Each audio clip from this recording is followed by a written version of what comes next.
Welcome to Kota Kinabalu, the laid-back coastal capital of Sabah, Malaysia that surprised us way more than we expected.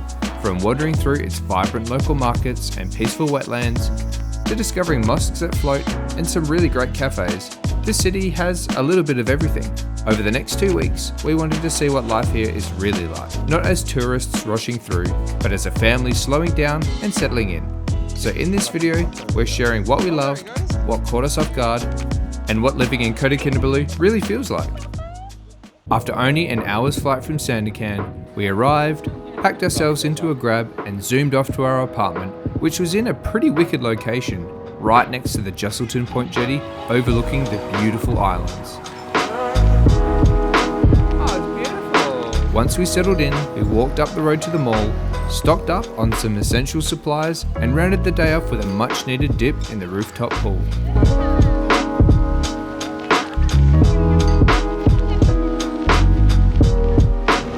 Selamat pagi! We are in Kota Kinabalu for the next 4 weeks actually. Every time we tell people that we're staying here for 4 weeks, they say, oh wow, you're staying here for so long. The reason being is because we've been traveling pretty fast over the past,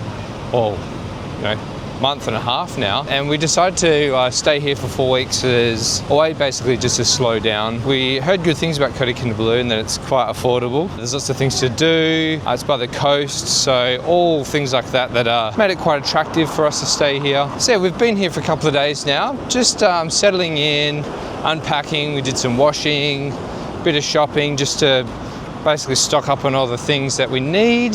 So far, first impressions of Kota Kinabalu are very positive. Yeah, I didn't really know what to expect coming here, but it's actually really cool. Really nice coastal vibe. There's lots of markets, lots of activities going on. So it's just a really good energy in the city, really. So on today's agenda, we just thought we'd have a bit of a chill day today, and we've come for a bit of a walk to check out the Kota Kinabalu Central Market. We always love a good market because you get a really good chance to sort of look at the local foods, bit of culture, see the local seafood, which is cool as well. Looking forward to checking that out. After a hot walk along the not so pram-friendly footpaths, we arrived. Inside it was surprisingly actually pretty chill. The space was full of locals quietly doing their daily shop amongst stalls stacked with all sorts of fresh fruit and veggies, freshly butchered meats and bowls of dried fish. We felt like we were the only visitors in there, which was kind of cool. Just wandering around, taking it all in and feeling a bit more like locals than tourists for a moment.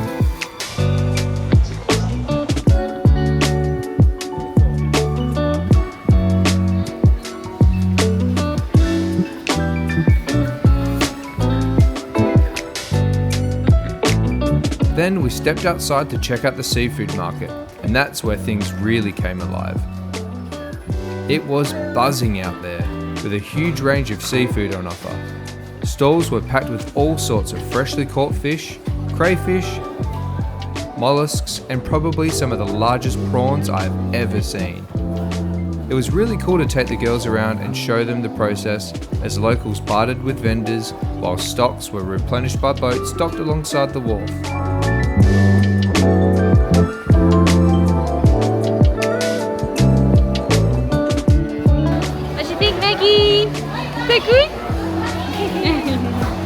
Once we'd had enough and the heat really kicked in, we escaped into the mall up the road to cool down in the aircon, feeling like we'd already had a pretty solid introduction to life here.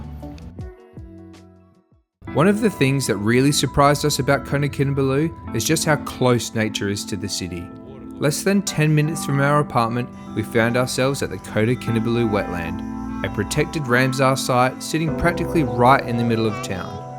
Alright, so today's adventure is exploring the Kota Kinabalu wetland Ramsar site, which I'm really keen for. I actually only found this on Google Maps yesterday when I was looking just at things in the area, and it's only like a 5-minute drive from our apartment on the other side of the hill, so super duper close. It seems to be a really good spot to find wetland species like kingfishers and egrets and things like that. So it's really, really cool to have a place like that, super centralized into the city, which is really cool. So we just arrived, it's about 8:30 in the morning, nice and early. It's still quite nice and cool, so hopefully we can have a good walk in before it gets too warm.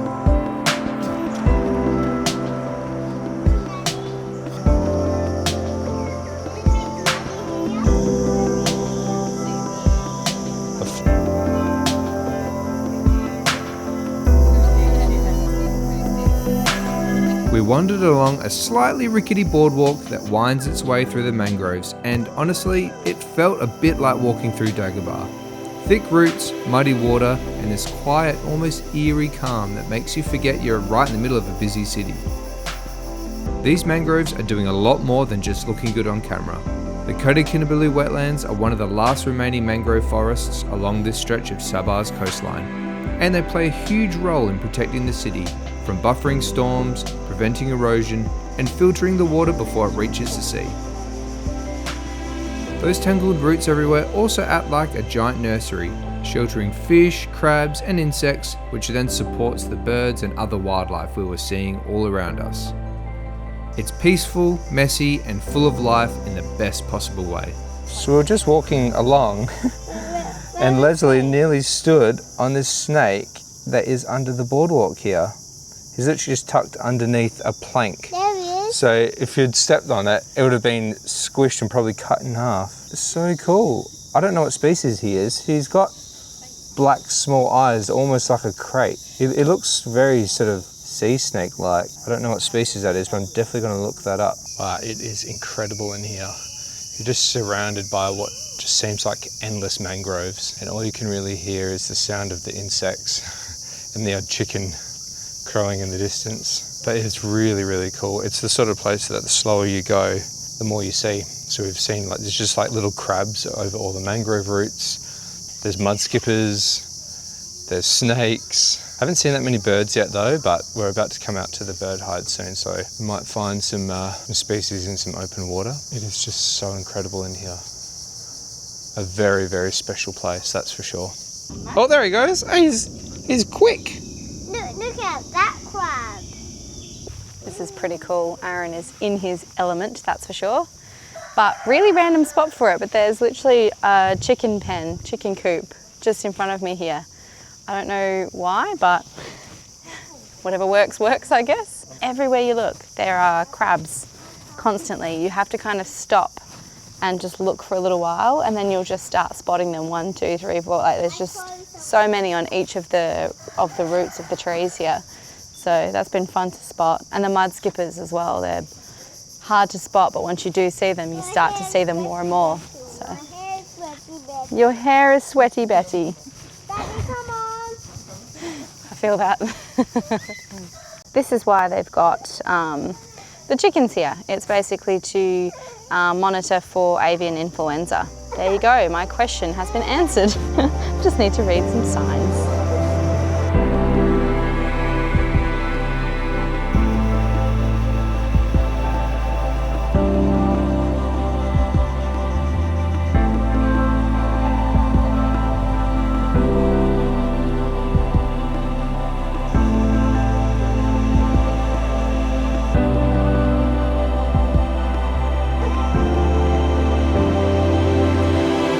What do you think of this place? Really, really cool. It's actually a lot bigger and better than I was expecting. Seeing on Google Maps, it just, I don't know, it looked small with like a couple of ponds and stuff, but mangroves are so extensive and there's just so much to see. There's a lot of life and there's a lot of small birds, and I can hear so many kingfishers, but I haven't seen any yet. And we've just come to the end bird hide here, and it really opens out. I'm not seeing a huge amount at the moment. I see one egret on a lonesome tree, but that's about it. But it's really, really pretty here. I can imagine this would be a great place to just come and set up and just listen and wait and just see what happens. But very, very stunning spot. As we continued along the boardwalk, we spotted a pair of flame-backed woodpeckers moving through the mangroves. Although the male and female look pretty similar, the male can clearly be distinguished by that bright flash of red on its head. The pair were methodically working their way along the trunks, tapping away and probing for any insects hidden under the bark.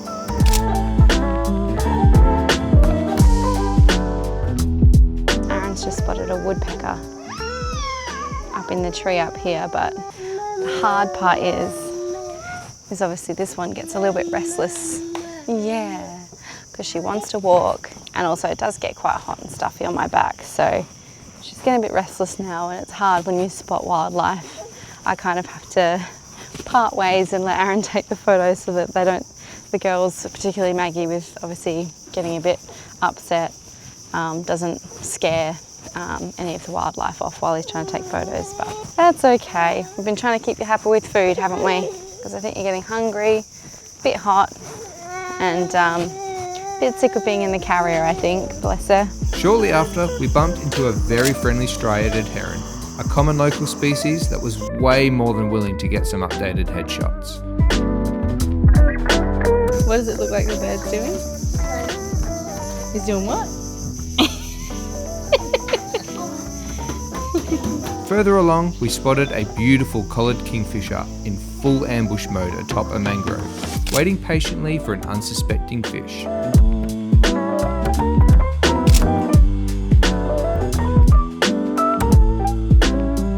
After briefly cooling off in the shade with a small troop of macaques, it was time to head off, but not before checking out this neat little museum at the visitor centre. The next day, it was time to visit one of Kota Kinabalu's most iconic locations, the Masjid Bandaraya, also known as the Floating Mosque. This mosque was completed in the late 1990s and blends modern design with classic Islamic architecture, with beautiful arches, ornate domes, and those iconic minarets reaching skyward. Sitting on a man-made lagoon, it truly looks like it's floating when the water is calm, making it a real visual highlight of the city. Well, it's been a couple of days since we've been out and about. We actually, pretty much all of us got sick, so we've been indoors for the last maybe 4 days or so, which has kind of been a bit of a blessing in disguise, I think, because we're all able to just sort of chill out and relax for a little bit. So this morning we thought we would come out to the famous Kota Kinabalu floating mosque, which you can see behind me. But when you come here, there's sort of 2 tickets you can get. One is for the garden, which we're in at the moment, which is essentially just the roadside verge with a couple of haphazard shelters which are all flooded, and some grass.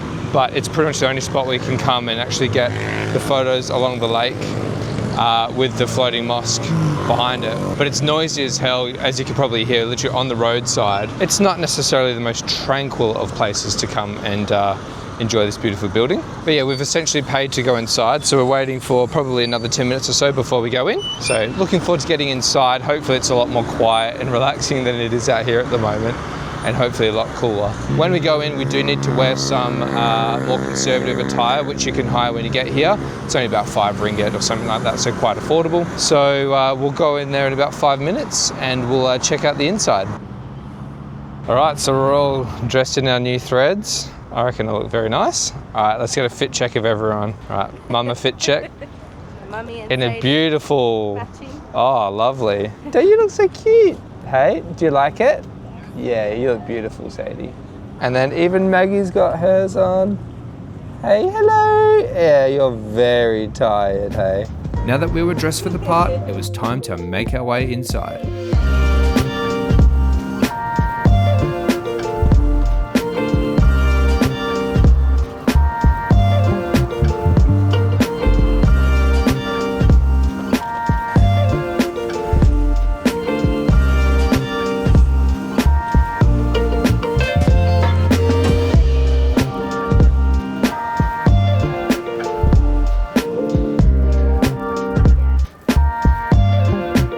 So we're inside now. This main space is really, really cool.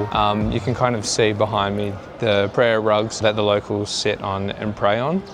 There's actually some ropes here that we're not allowed to go behind. It's for locals only, but obviously some people are pushing the lines. It's a beautiful space, really. I think this might really be the only bit we can come into as visitors, which is a little bit of a shame. I was hoping to explore a little bit more, but I obviously completely understand how we're only really allowed to go into certain areas. It's quite beautiful in here. It's not as sort of ornate as what I was expecting. I think I was maybe expecting a little bit more intricacy of a mosque so grand. But yeah, it's actually quite understated inside, really. Probably have a quick look around, but I feel like really you ideally probably want to come here to mainly sit on the outside, I think, as opposed to really come inside. But to be fair, it's pretty cheap to come and have a bit of a look anyway, so why not, hey? It's been tricky explaining to Sadie how we can only stay in certain areas because she obviously wants to explore, and there are kids playing around the rugs before she wants to go play with them. But been a little bit more difficult to sort of explain to her why there are certain rules that are based on religion and that sort of thing. So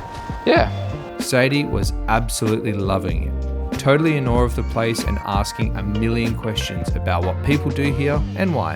Down there is where all the people line up and do their prayers all together. Moments like this make us feel really grateful that we get to show our girls a completely different way of life. But after soaking it all in, it was time to head off and get a certain someone back home for a rest. All in all, it was a really great experience and something we would definitely recommend checking out if you're in the city. There we go.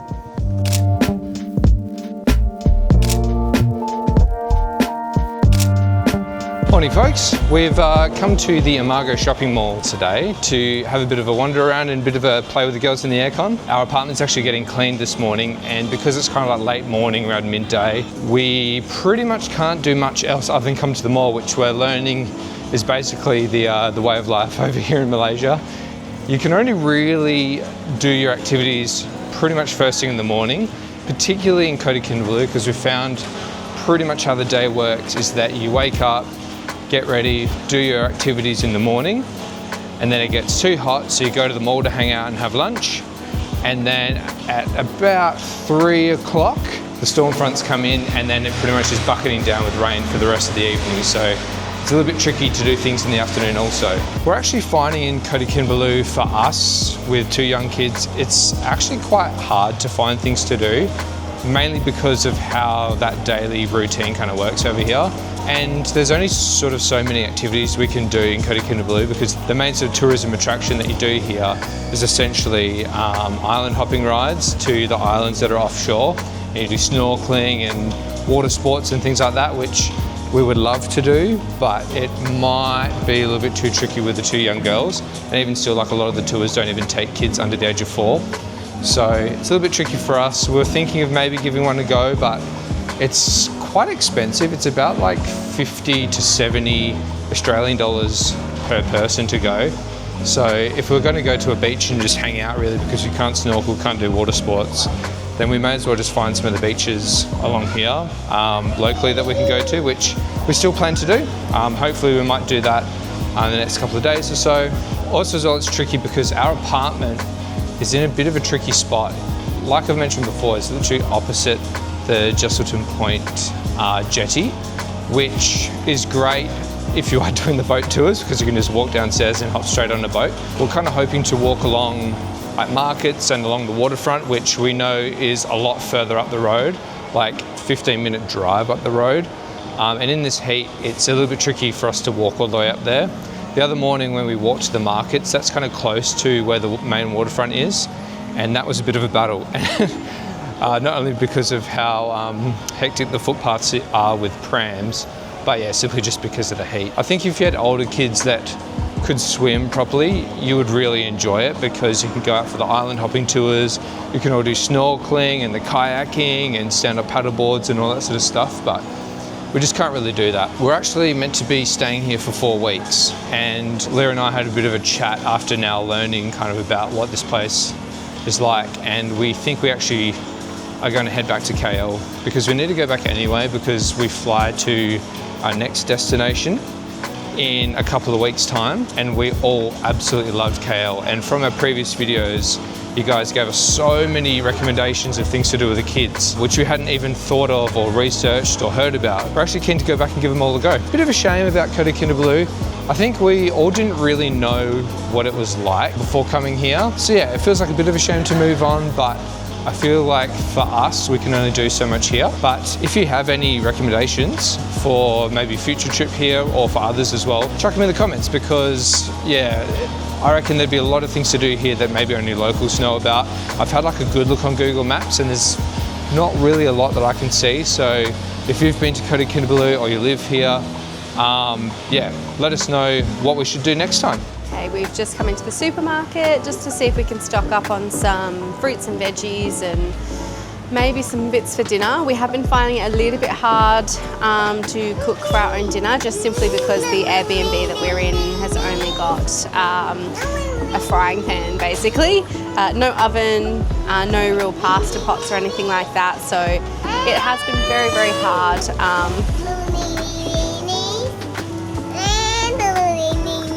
It's also hard to shop when you've got 2 kids that are constantly running around and needing your attention 24/7. It's hard to focus on what you need to get. Basic vegetables, girls love the cucumbers, girls love fruits, and just general snacks is what we're going to kind of aim for. So yeah, let's get shopping.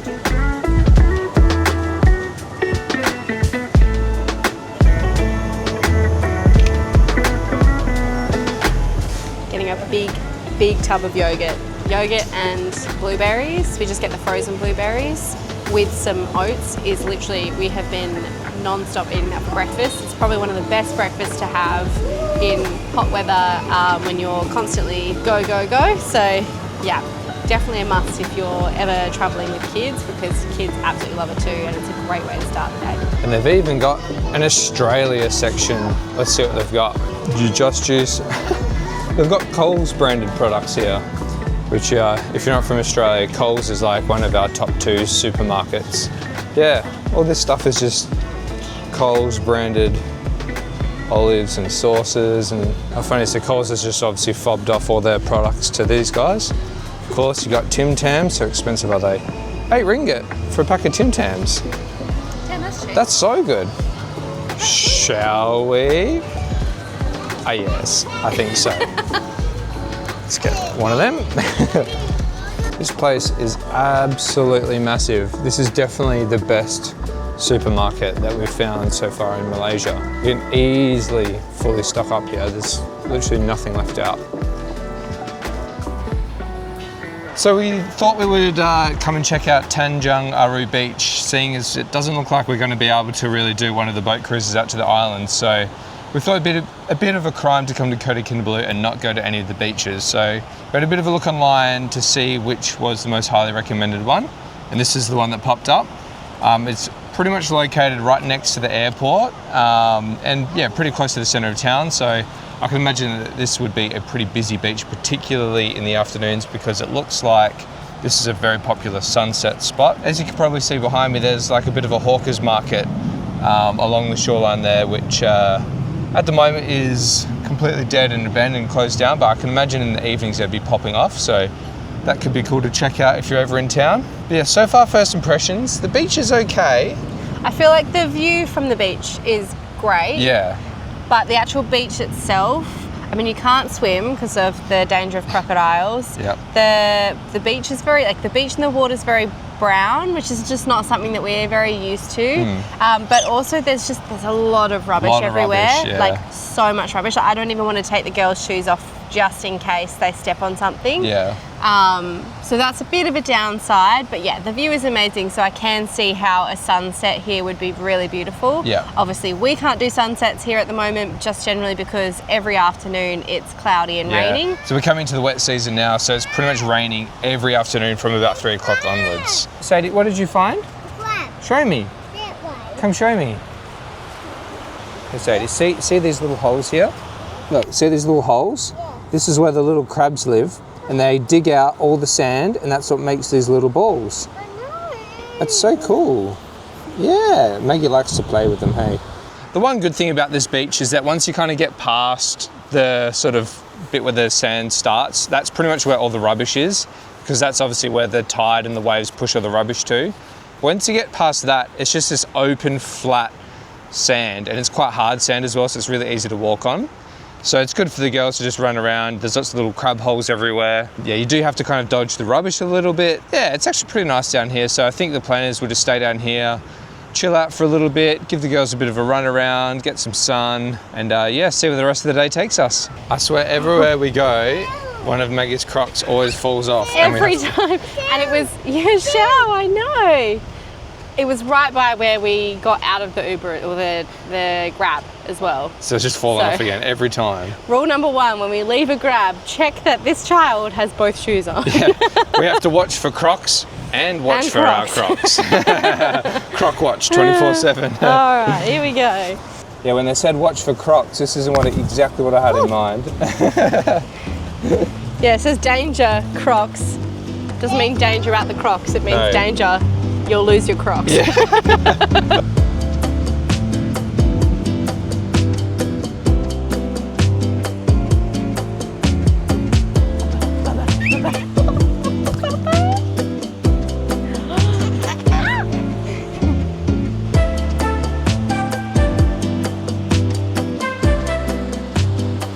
take a quick walk through the walkers market set up here, and it looks pretty nice. There's a lot of like water sports hire and things like that. Lots of nice sort of seating area here that you could probably have some drinks at sunset. So yeah, it doesn't look like much right now, but I think in the evening this place would be quite nice. The one thing that is really nice about being down here in the morning is that it's really, really quiet. We pretty much have the whole beach to ourselves except for a few people just hanging out like we are. But what I do really like is that there's a couple of blokes up there picking up rubbish and putting it in bags. So really, really like to see that. I'm not sure whether maybe they come out in the morning and pick it all up so that for the rest of the day and the evening it's nice and clean along the front, which is a great idea if that's what they're doing. But yeah, it's always just nice to see people taking care of the beach and picking up the rubbish because no one wants it here. And this is, I guess, one of the realities of coming to like a lot of beaches in particularly Southeast Asia, is that there often is quite a lot of rubbish along the beaches.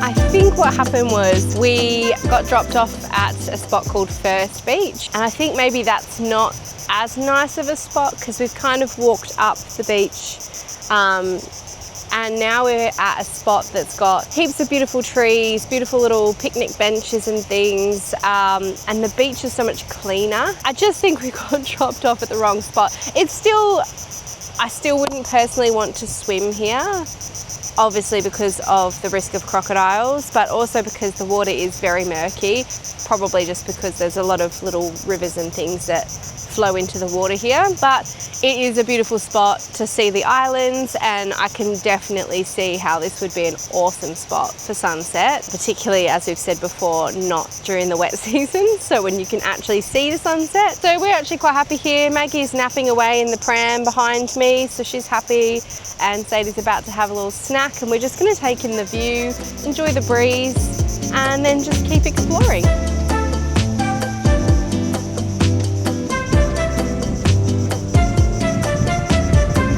After spending most of the morning at the beach, we were now getting pretty hungry, so we decided to get a lift to Woo Cafe, a super trendy cafe with industrial vibes that had some excellent reviews.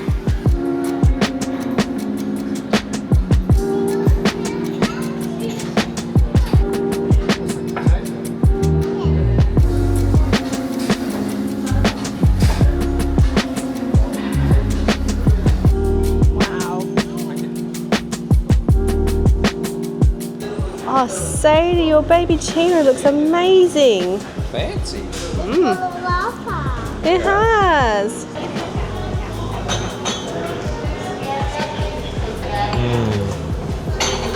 Oh, that is delicious. It's so strong, yeah, really, really good. Very smooth. Oh, That is so good, eh? That is good. That is probably a contender for being the better coffee, I think, compared to the one in Langkawi, I reckon. Thoughts? Yeah, it's a lot smoother, I have to admit. Oh. This is the famous burnt cheesecake. It's not like that burnt. Looks good. You want to try some? All right. Our first Tucking in. burnt cheesecake in Malaysia. A bit of the bottom, a bit of the top, just in case they're different. Cover all 10,000 taste buds. Oh, it's very different to a normal cheesecake. Yeah. Well, it's burnt. No, like it doesn't even have that same richness. I don't know. It's a lot fresher. You want to try some? You want to try some? Yeah, let's put it on your fork. Oh, here. Here you go.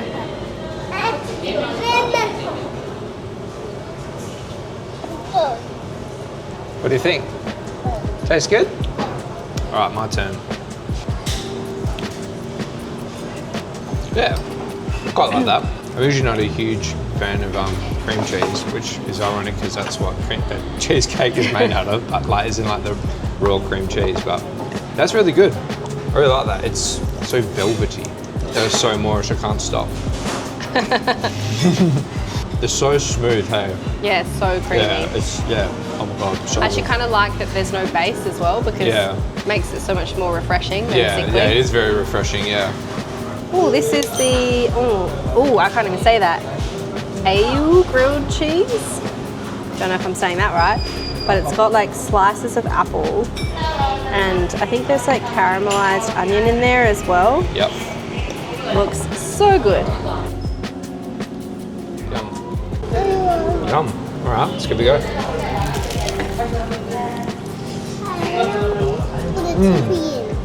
Well, that was really, really good.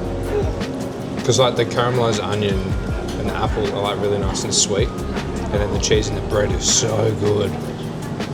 It's like the perfect balance of sweet and savoury. Mama's turn. It's okay. You don't have to.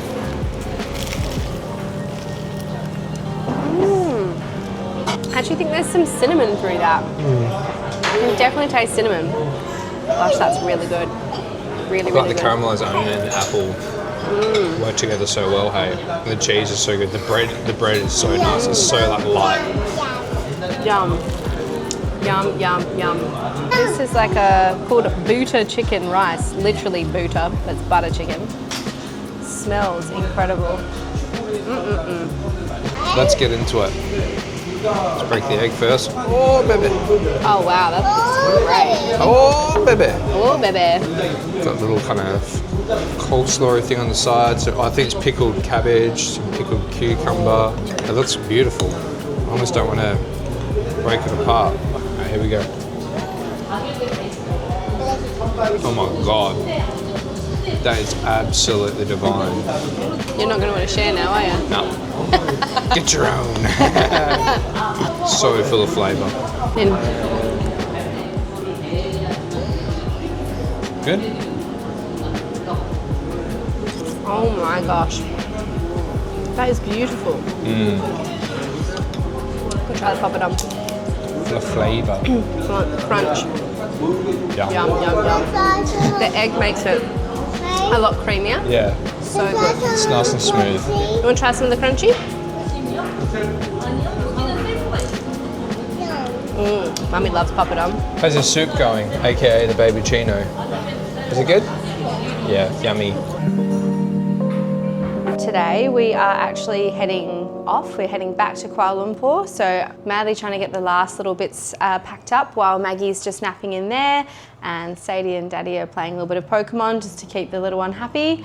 And yeah, so we're just gonna get ourselves packed up and probably head off from the Airbnb in about an hour. But we're super excited. I love Kuala Lumpur. I know Sadie keeps talking about Kuala Lumpur. She loved Kuala Lumpur. So very excited to head back for a couple of weeks, and then after that we'll be heading off to our next destination. Not in Malaysia. So exciting stuff, but let's get going.